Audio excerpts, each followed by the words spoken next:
If Jannah has been taken from me, all this relaxation and comfort, then I won't let them, Adam alayhi salam, or his children ever to come near to paradise. I will make them lose out forever. Remember this point. So our enmity, or the opposition, the enmity of shaitan is with us. This is his mission, his objective, that somehow or other I need to get them away from paradise. He's seen himself. He's seen the gardens and the beauty and the fascination, and he's aware, he has the knowledge that whoever from the children of Adam alayhi salam is successful will go into paradise, daimi, permanent, he will get that dwelling. So that's the mission that he started, that whatever happens, and however I can, but me, shaitan said, I have to make them lose out from Jannah, miss out from paradise. This is the mission of shaitan, and we need to be aware of this mission of shaitan. Remember this. And when a person understands the plot of the enemy, then it's easier to tackle. And this is the style of the Quran, that clearly the Quran has explained to us that this is the scene, this is the game that's being played out. He wanted to get us out of Jannah. Yes, he wanted to do that. فَأَخْرَجَهُمَا مِمَّا كَانَ فِيهِ, that get them out this way, and nor should these children dwell here or be happy here. This was his objective, his plot. Now, his enmity, this specific opposition is existent until today with us. Remember this, that the dunya, this is not the place of enjoyment. How can it be?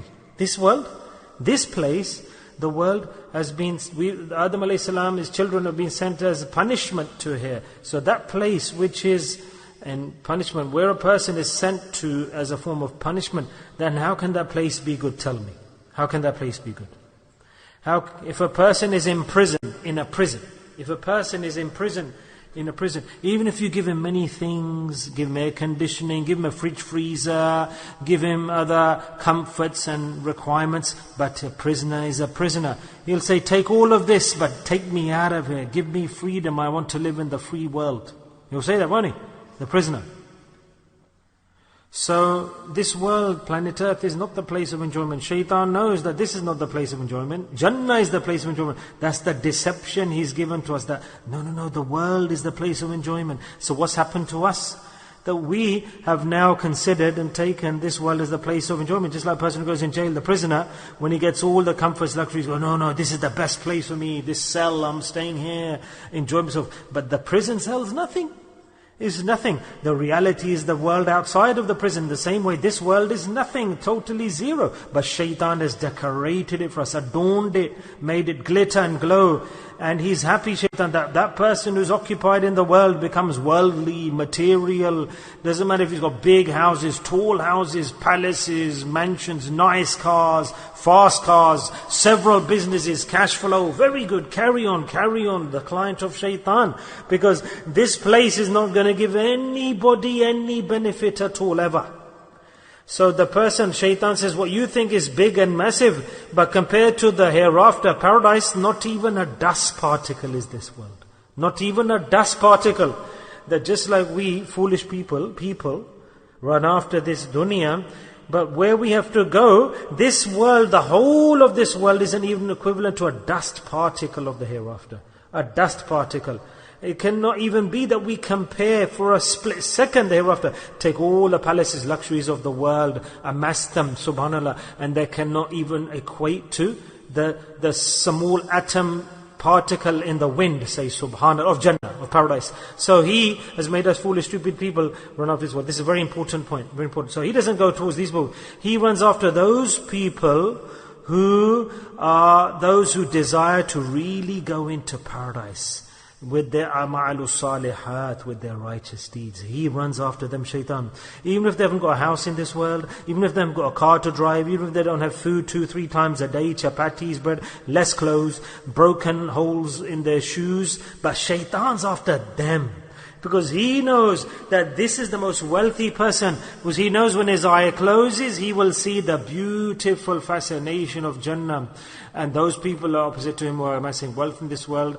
And those people, the people who don't care about that, are those who will go into the big house in paradise, and shaitan runs after them. He knows the worldly people, they're nothing. Those who are running after dunya, he doesn't care about. He was shoved out of paradise. So what we see is that in Allah Ta'ala's court, ibadah does not have value. Compared to what? If a person disobeys Allah, in other words, sin. So ibadat, worship, has no value if a person is sinning. In reality, to please Allah, we have to not disobey Allah, not commit a sin. The pious predecessors have said that even if all life long a person doesn't do any voluntary actions, nafil, doesn't pray tahajjud, ishraq, fast, doesn't recite Quran all his life, but if he does no voluntary action, no extra optional action, just do faraid, the compulsory deeds, but don't commit any sins, and he with firmness, strictness doesn't commit sin, then nothing can stop him from Jannatul Firdaus. For him, Firdaus will be the consequence, the highest grade of Jannah, because he's attained his objective. Ibadat is not what Allah wants. Allah wants this, that do not disobey me, do not sin. This is today's lesson. Massive lesson. The Quran is given to us through this event. Do not sin. For example, you are all here listening, there are sisters, brothers, you're listening. Listen to this point. If you have come to listen with the objective of Islamization, to when you go to the friend of Allah, Sheikh, when you go to his company, then the true Kamil Wali won't give you lengthy recitations and worship, lengthy nawafil procedures, wazaif and do this and that, lengthy salahs and lengthy isolation procedures. The Kamil Sheikh will never take you to the extreme worship. All of his emphasis will be on those actions that will attain Allah's pleasure. He will emphasize to you to leave the sins. And he will work hard on you so you don't disobey Allah. He will work hardest to take you away from sin. He will never say to you, whilst we're discussing, that leaving sins, there are two ways a person does sins. Remember this point as well. One is leaving sin. Leaving. You know when a person leaves the sin, that's temporary. Oh, I left lying, I've left backbiting, I've left this and that, and you're working hard on that. For example, he's working hard on backbiting. And he's working hard on leaving another sin. And remember, there are two parts to this journey. Listen carefully, very precious point this is.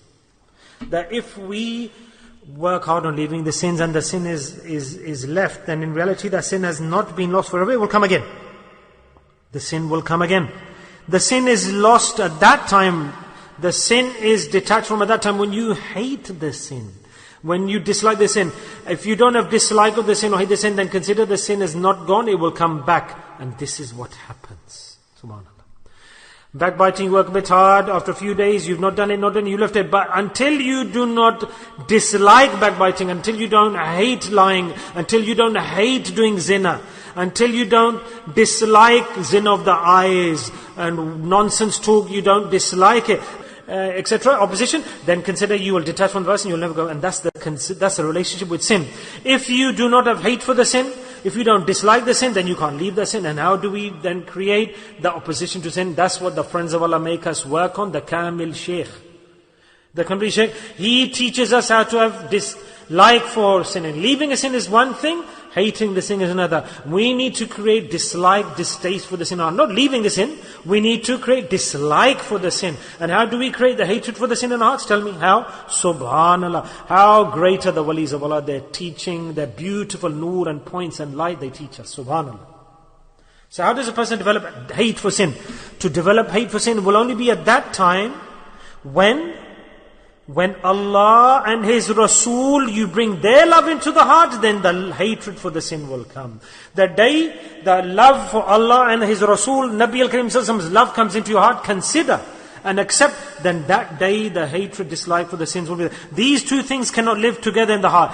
Either the love of the sins will be in the heart, or the love of Allah and His Rasul will be in the heart. Two things cannot be together. Those people who sin, they lie and claim that they love Allah and His Rasul. The question doesn't arise. Where there's love for Rasulullah and love of Allah Ta'ala in that heart, then never will that person love sin. He'll hate sin. The question doesn't arise that person will sin. These are two opposite things. That's why the friends of Allah, they work hardest, and they work hardest on the point the Rasulullah sunnah and the dhikr of Allah. You should love them two things. That's why dhikr is done. Listen to the point of Hazrat Sahib Rahmatullah. Rather, may Allah Ta'ala elevate his rank to the highest. Hazrat Sahib used to say that if your dhikr, by doing your dhikr, you are disliking sins, hating the sins. If you're doing dhikr and your hate for the sins is increasing,